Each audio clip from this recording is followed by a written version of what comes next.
Hi friends, welcome back. ഇന്ന് നമ്മൾ നല്ലൊരു പായസത്തിൻ്റെ റെസിപ്പി ആയിട്ടാണ് കേട്ടോ വന്നിട്ടുള്ളത്. അപ്പം നമുക്ക് പായസം എങ്ങനെ ഉണ്ടാക്കുന്നത് നോക്കാം.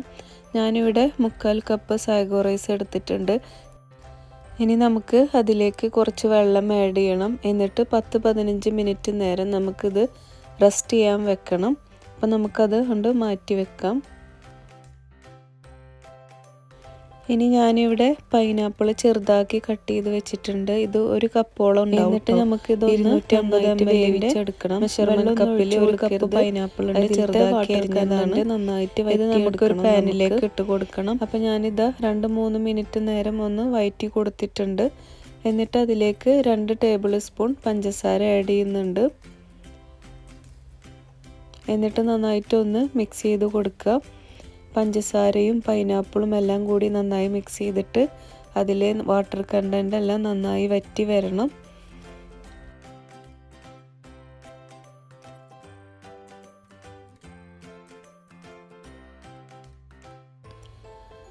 നന്നായിട്ട് ഇളക്കി കൊടുത്തതിന് ശേഷം ഇപ്പോൾ നമ്മുടെ പൈനാപ്പിൾ ഏകദേശം കുക്കായി കിട്ടിയിട്ടുണ്ട്.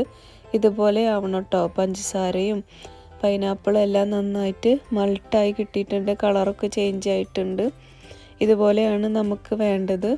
ഇനി നമുക്കതൊന്ന് മാറ്റി വെക്കാം.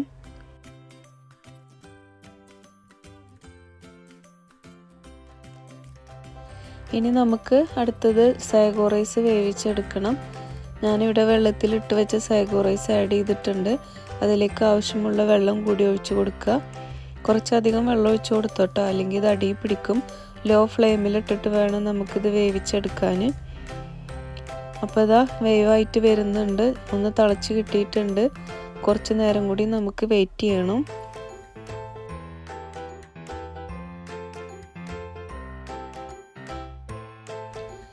ഇനി നമുക്കിതിലേക്ക് പഞ്ചസാര ആഡ് ചെയ്ത് കൊടുക്കണം. 1.5 ടേബിൾ സ്പൂൺ പഞ്ചസാര മതി.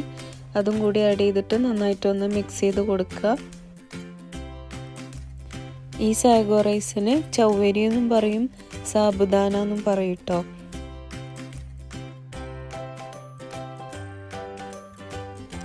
ഇപ്പോൾ ഇതാ നമ്മുടെ സാഗോ റൈസ് കുക്കായി കിട്ടിയിട്ടുണ്ട് കേട്ടോ. ഞാനിവിടെ 2 ഗ്ലാസ് വെള്ളമാണ് കേട്ടോ ഒഴിച്ച് കൊടുത്തത് സാഗോ റൈസ് വേവിക്കാനുള്ളത്. ഇനി നമുക്കിതാ പാല് തിളപ്പിച്ചെടുക്കണം. ഞാനിവിടെ 2 പാക്കറ്റ് പാലുണ്ടാവും കേട്ടോ. 2 പാക്കറ്റ് പശുവും പാലാണ് കേട്ടോ എടുത്തിട്ടുള്ളത്. ഇനി നമുക്കതൊന്ന് തിളച്ച് വരുന്നവരെ വെയിറ്റ് ചെയ്യണം. ലോ ഫ്ലെയിമിൽ തന്നെയാണ് വെക്കേണ്ടത്. അപ്പോൾ നമുക്ക് പാല് തിളച്ച് വരുന്നത് വരെ വെയിറ്റ് ചെയ്യാം.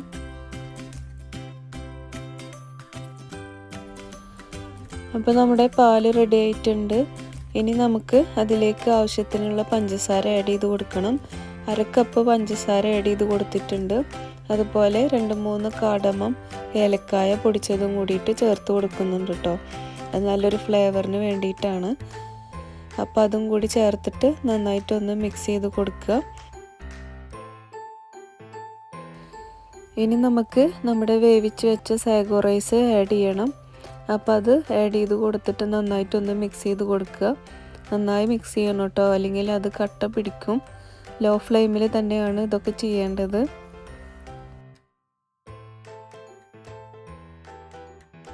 എൻ്റെ ഈ വീഡിയോ നിങ്ങൾക്ക് ഇഷ്ടമാവുന്നുണ്ടെങ്കിൽ ഒന്ന് ലൈക്ക് ചെയ്യാൻ മറക്കരുത് കേട്ടോ.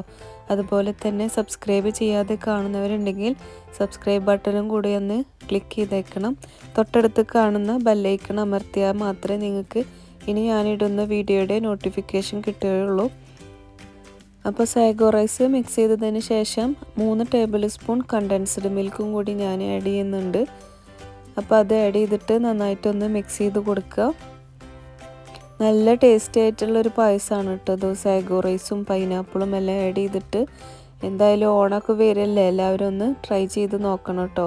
നല്ല ടേസ്റ്റി ആയിട്ടുള്ള സ്പെഷ്യൽ പായസമാണ്. പാലൊന്നും പിരിഞ്ഞു പോവില്ല കേട്ടോ പൈനാപ്പിൾ ആഡ് ചെയ്യുമ്പോൾ. ഞാൻ ഈ പറയുന്ന പോലെ നിങ്ങൾ ചെയ്താൽ മതി.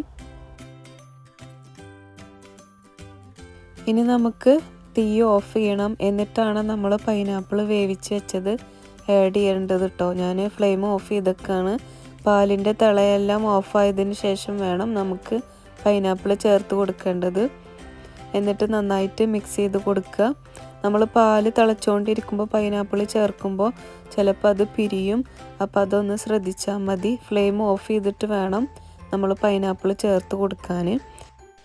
ഇപ്പം നമ്മുടെ പായസം കുറച്ച് ലൂസാണ് കേട്ടോ, അത് കാര്യമാക്കണ്ട. ചൂടാറി കഴിയുമ്പോൾ നല്ല തിക്കായിട്ട് കിട്ടും. കണ്ടില്ലേ, ഇപ്പോൾ ചൂടാറിയതിന് ശേഷം ഇതുപോലെയാണ് നമുക്ക് കിട്ടുക. പിന്നെ ഇത് തണുപ്പിച്ച് കഴിക്കാൻ നല്ല ടേസ്റ്റാണ് കേട്ടോ. നമുക്കിത് ഫ്രിഡ്ജിൽ വെച്ചിട്ട് തണുപ്പിച്ചിട്ടും കഴിക്കാം. അടിപൊളിയാണ് കേട്ടോ, നല്ല ടേസ്റ്റാണ്. ചൂട്ടോടെ കഴിക്കാനും നല്ല ടേസ്റ്റാണ്, തണുപ്പിച്ച് കഴിക്കാനും നല്ല ടേസ്റ്റാണ് കേട്ടോ. ഞാനിത് വെറുതെ പറയുന്നതല്ല, നല്ല ടേസ്റ്റി ആയിട്ടുള്ള സ്പെഷ്യൽ പായസമാണ്. അപ്പം നിങ്ങളിത് തീർച്ചയായിട്ടും ട്രൈ ചെയ്യണം. എന്നും പറയുന്ന പോലെ വീഡിയോ ഇഷ്ടമായാൽ ലൈക്ക് ചെയ്യാൻ മറക്കരുത്. സബ്സ്ക്രൈബ് ചെയ്യാതെ കാണുന്നവരാണെങ്കിൽ സബും കൂടി ചെയ്തേക്കണേ. കമൻറ്റ് ചെയ്യാനും ആരും മറക്കരുത് കേട്ടോ.